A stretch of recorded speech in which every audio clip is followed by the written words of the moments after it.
الحمد لله رب العالمين، والصلاة والسلام على صفوة رسله وخاتم النبيين سيدنا ونبينا وشفيعنا محمد وعلى آله وأصحابه الطيبين الطاهرين وعلى من تبعهم بإحسان إلى يوم الدين.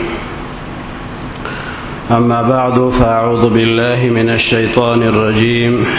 بسم الله الرحمن الرحيم. ونضع الموازين القسط ليوم القيامة فلا تظلم نفس شيئا وإن كان مثقال حبة من خردل أتينا بها وكفى بنا حاسبين. صدق الله العظيم وبلغنا رسوله النبي الكريم. إن الله وملائكته يصلون على النبي يا أيها الذين آمنوا صلوا عليه وسلموا تسليما. اللهم صل على سيدنا ومولانا محمد وعلى آل سيدنا ومولانا محمد وبارك وسلم وصل عليه. اللهم صل على سيدنا محمد وآله وصحبه وسلم. اللهم صل على سيدنا محمد وآله وعترته بعدد كل معلوم لك.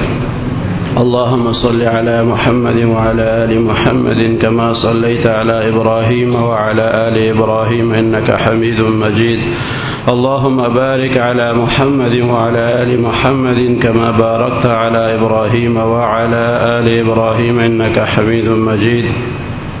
اللهم صل على سيدنا ومولانا محمد وعلى آل سيدنا ومولانا محمد سابقا نوره وآخرا ظهوره ورحمة للعالمين وجوده وبارك وسلم. عزتمند حاضرین او اوریدونکو د الله تعالی د مبارک کتاب یو آیت شریف ما ولستو. دغه آیت مبارک کې الله پاک د میزان عدل بیان فرمایلی دی. ونضع الموازین القسط لیوم القیامة. ونضع الموازین القسط، او مونږ به کیدو تل د انصاف د قیامت په ورځ د انصاف تل به د عدل د قیامت په ورځ باندې به په هغې کې د خلکو اعمال اقوال وغیره تللی کیږي. فلا تظلم نفس شیئا، پس ظلم به نشي کېدلی په هیڅ یو کس باندې هیڅ قسم شیئا، یو ذره قدرې زیاتې به په چا باندې نه کېږي. د انصاف تلې به او په هغې باندې به تول کېږي.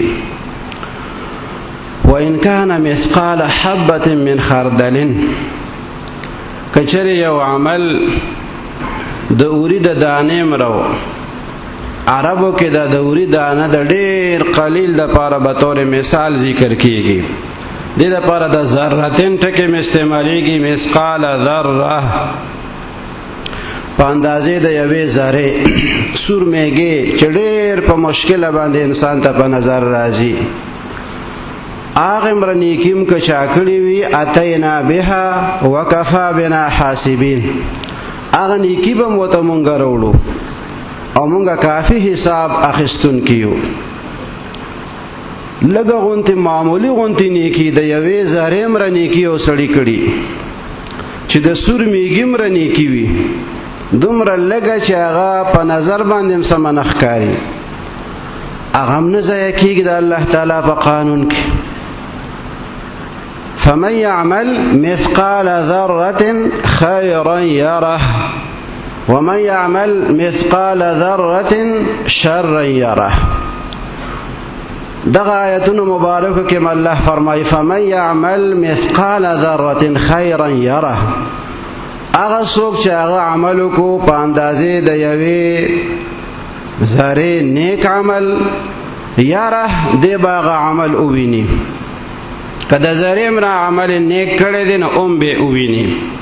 ومن يعمل مثقال ذرة شرا یره، او هغه څوک چې هغه عمل کړی دی په اندازې د یوې ذرې بد عمل، نو دی با خپل بد عمل هم اوویني، عمل به وویني که جزا د عمل به وویني، عمل به موویني او جزا د عمل به موویني. جزا او سزا د عمل، نو په ښه عمل باندې ښه جزا ده او په بد عمل باندې سزا ده. نو که یو ښه عمل یو سړی کړی او د ریا د وجې نه یا د شرک د وجې نه هغه ضایع شي، نو بیا به هم دی دغه عمل ویني او بیا به هم ویني، خدا به د پاره د حسرت او د ارمان بیا ویني چې ګور هغه د نیک عمل مې کړو خو مقصد مې پکې د الله تعالی رضا نه وه، یا شرک مې وکړو خدای دې مونږ وساتي، نو د هغې د وجې نه وګوره هغه نیک عمل مې هغه د ضایع شوی دی. نو که نیک عمل کړی دی نو او به ویني، که ضایع شوي نو بیا به هم وویني، دې دپاره چې دی ورپسې ښه خفه شي چې ګوره نیک کار مې کړی و خو عمل مې پکې د خدای د رضا نو که د الله د رضا نیت مې پکې دنیا کې کړی وی نو په دغه نیک عمل به ماته نن صله او بدله میلاو شوې وه. نو چې چا ښه عمل وکړو دی به خپل ښه عمل وویني، که بدله ورته پې میلاو نه شوه نو ویني بیا د دې دپاره چې خفه شي ورپسې،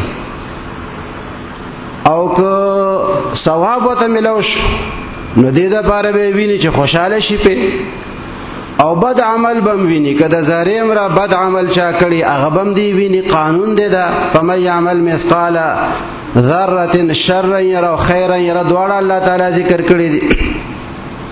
نو چې بد عمل د ذرې امره کړی دی او دا بم دی ویني، نو که دا بد عمل چې د کړی که دا ورته معاف شوی نو بیا به هم ویني او بیا به هم وویني. که عمل ورته معاف شوی نو او به ویني چې دغه د بد عمل مې پې کړی خو خدای پاک راته معاف کړی دی چې خوشحاله شي پې، او که ورته معاف شوی نه نو ویني به د هغې هغه جزا سره به دی مخ کېږي، بیا سزا سره بیا مخ کېږي. نو دواړه مفهوم پکې موجود دي چې ښه عمل یې کړی دی نو د هغه ښه عمل جزا به دی وویني، بد عمل یې کړی دی د هغه بد عمل سزا به دی وویني، او که دا ښه عمل یې ضایع شوی دی نو ښه عمل به وویني د پاره د حسرت، او که بد عمل ورته معاف شوی دی نو او به ویني د دې دپاره چې خوشحاله شي پې چې ګوره بد عمل مې کړی او بیا هم راته الله تعالی د هغې معافي کړې ده، نو په دې باندې خوشحاله شي. نو ضایع کېدل پکې نشته، د ریکارډ روکېدل پکې نشته دی چې یو عمل یو سړی وکړي او دی وایي زما خو سروس بک روک شوی دی، زما خو د اعمالو سره ډېر لوی رجسټرو خو پته نشته چې د فرشتو کم ځای کې هغه روک کړی دی، دا پکې نشته دی. ښه عمل چا وکړو هغه به موجود وي، بد عمل یې وکړو هغه به دی ویني بیا، او دته به دا عملنامه خپله مخې ته کېښودی شي. دا هم نه ده چې نالیدلې دته فیصله واورولی شي او د انسان وایي چې یاره هسې نه د بل چا بد عملونه راپسې لیکلي، یا ما خو نیک عمل کړي و هسې نه زما د نیک اعمالو هغه کاپیانې هغه پاڼې بل چا پسې لګولي وي.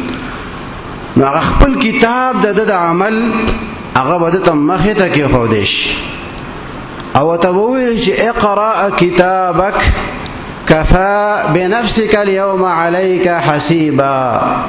اقرأ کتابک، خپل کتاب دې په خپله باندې اولوله چې څه لیکل شوي دي هغه ټول ستا د سترګو د وړاندې دي. نو بیا به یو سړی دا نشي ویلی چې زه خو بې تعلیم یم، زه خو لوستل نشم کولی. هر کس به هغه خپل ریکارډ هغه خپل عملنامه هغه به دی لوستی شي. نو چې دی کله هغې ته وګوري نظر پې واچوي پړاوی یې نو بیا به وایي ما لهذا الکتاب لا يغادر صغيرة ولا كبيرة إلا أحصاها ووجدوا ما عملوا حاضرا ولا يظلم ربك أحدا. دی چې هغه خپل عملنامه وګوري هغه خپل کتاب وګوري دی وایي به ما لهذا الکتاب، په دې باندې دا څه شوی دی، څه پې شوي دي، لا يغادر صغيرة ولا كبيرة، نه واړه پرېږدي او نه لوی پرېږدي، هر څه پکې لیکلي دي. نو دا خلک به ومومي هغه هر څه چې دی کړي وي، ښې کړي وو که بدې کړي وو، دا ټول دا پر ریکارډ باندې راغلي دي او راځي او د سترګو د وړاندې به کېښودی شي. نو په دې باندې د عقیده کلکول او مضبوطول پکار دي. پیغمبر علیه الصلاۃ والسلام مبارک نه چې تاسو شو د ایمان بارکه د اسلام او د احسان بارکه، نو د ایمان د بیان دوران کې هغه مبارک وته یو فرمایل چې میزان باندې ایمان راوړل. دام دا ایمانیاتو نه دا چې په میزان باندې به یو سړی ایمان راوړي چې تل الله تعالی او درې د تول لپاره د وزن لپاره چې د خلکو اعمال باغې باندې اوتلل شي. ان اعمال بني آدم وقولهم یوزن. امام بخاری رحمت الله علیه د خپل بخاری شریف اختتام چې کړی دی نو هغه په دغه حدیث شریف باندې کړی دی د وزن اعمال. ان اعمال بني آدم وقولهم یوزن. اعمال بني آدم او اقوال د بني آدم دا بتلل کیږي. کسو کوئی اعمال بني آدم خو جمع ده او دا وقولهم چې دا خو جمع نه ده، اقوال هم ډیری. نو وی اعمال چې دا غي اعضاء ډیر دي، مختلف اعضاء دي او دا غي خپل عملونه دي. د لاس خپل عمل دي، د خپل د سترګو خپل او د نور اندامونو خپل عملونه دي. او د اقوالو د پاره یو اندام د چې هغه جبه ده، نو د هغې د وجې نه قولهم یوزن چې دی نو دا ذکر شوی. او موازین القسط، موازین جمع او قسط چې دی نو دا خو جمع نه ده، نو وی قسط چې دی دا مصدر دی. نو قسطون چې دی میزانون سرم لګي او میزانان سرم لګي او موازین سرم لګي. نو دغه انصاف د پاره بداتلی قائمول شي.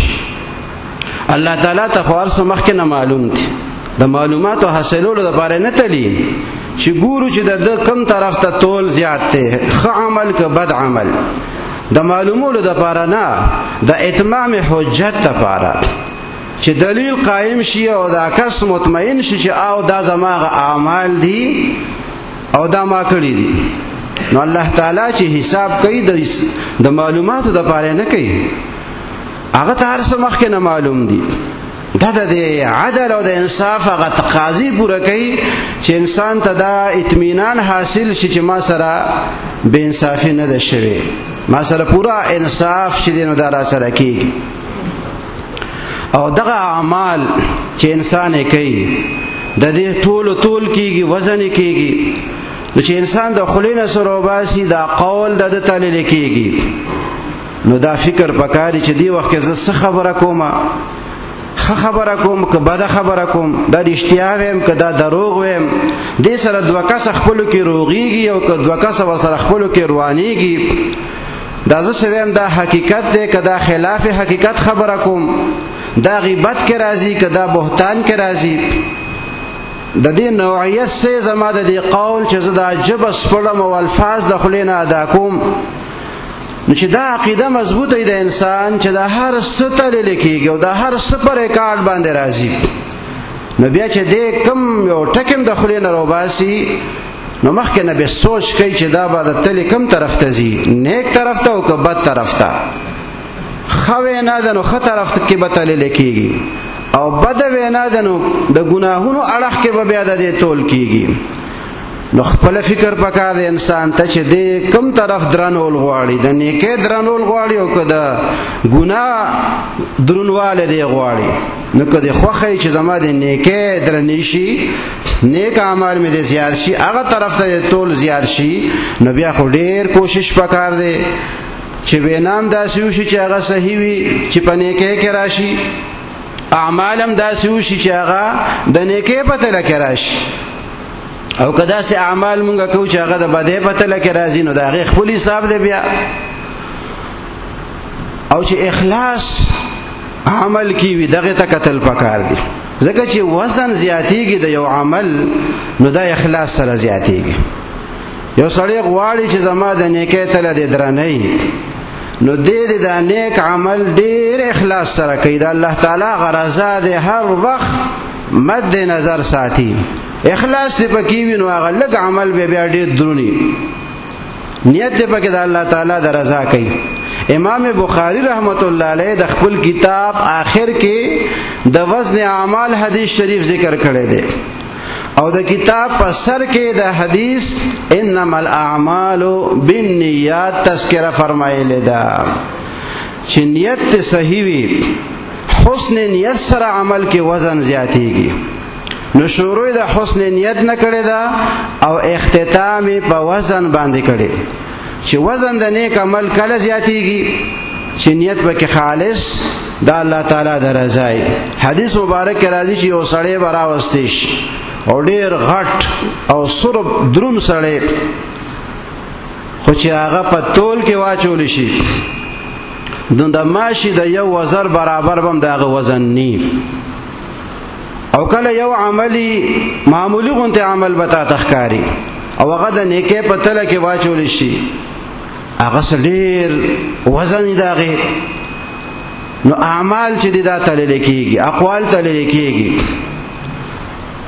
تول چې کیږي نیکی او سیوا شوا یو برابر خو یو نیکی په زیاته شوا بس د دې سړي باره کې دا فیصله ده چې د جنت ته ځي. تول کېدو او یو ګونه صرف سیوا شوا نو د دې سړي باره کې بیا حکم ده چې د جهنم ته لاړ شي یو بدی زیاته شوی ده.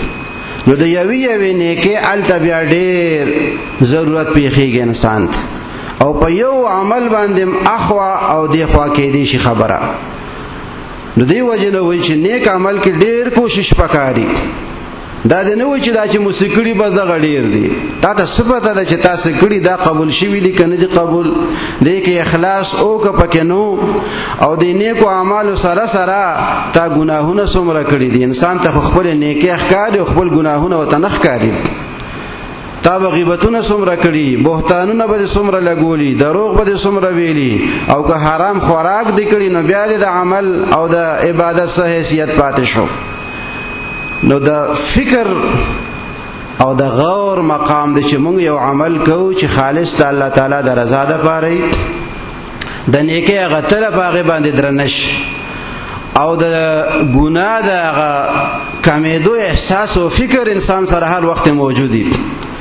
نیکی مسلسل کوي نو دې سره هغه ټول د نیکو سیواش ان الحسنات یذهبن السیئات هغه د بدو عملونو هغه اثرات د انسان نه بیا ختميږي.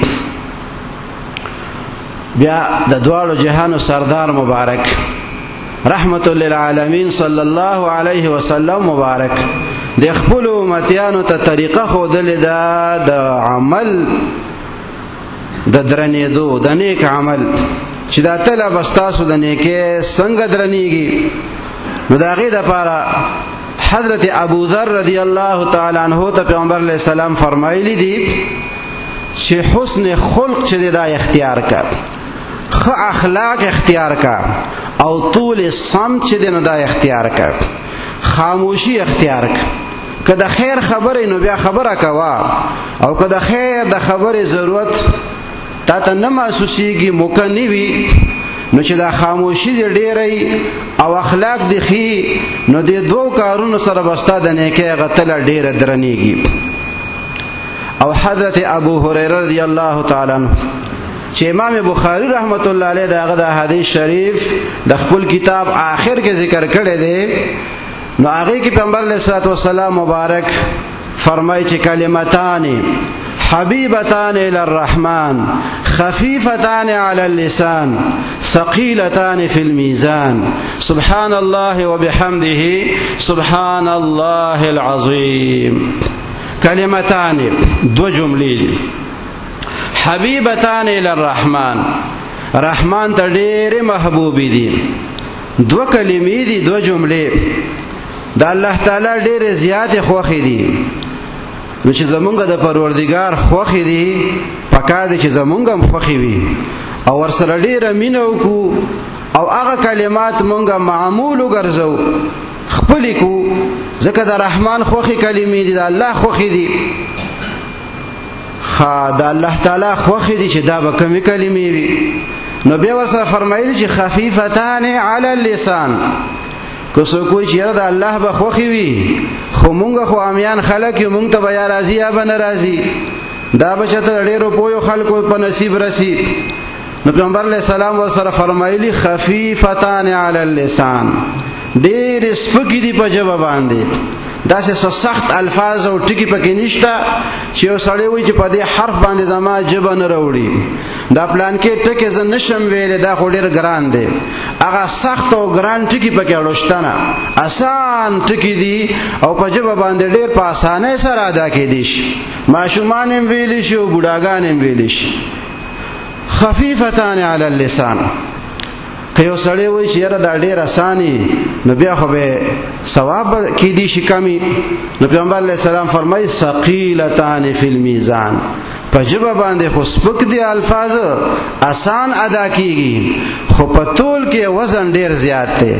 ثقیلتان فی المیزان، میزان کې چې دا کله تلل کېږي نو وزن په ډېر زیات درنېږي. ثقیلتان فی المیزان، نو بس بیا خو د انسان هغه شوق او ذوق هغه ډیر سیوا شي چې د الله تعالی رسول دغه کلمات خو مونږ ته وخایا چې دا کم کلمات دي. نو پیغمبر علیه السلام دغه پسې فرمایلی دي چې سبحان الله وبحمده سبحان الله العظیم، سبحان الله وبحمده سبحان الله العظیم، سبحان الله وبحمده سبحان الله العظیم.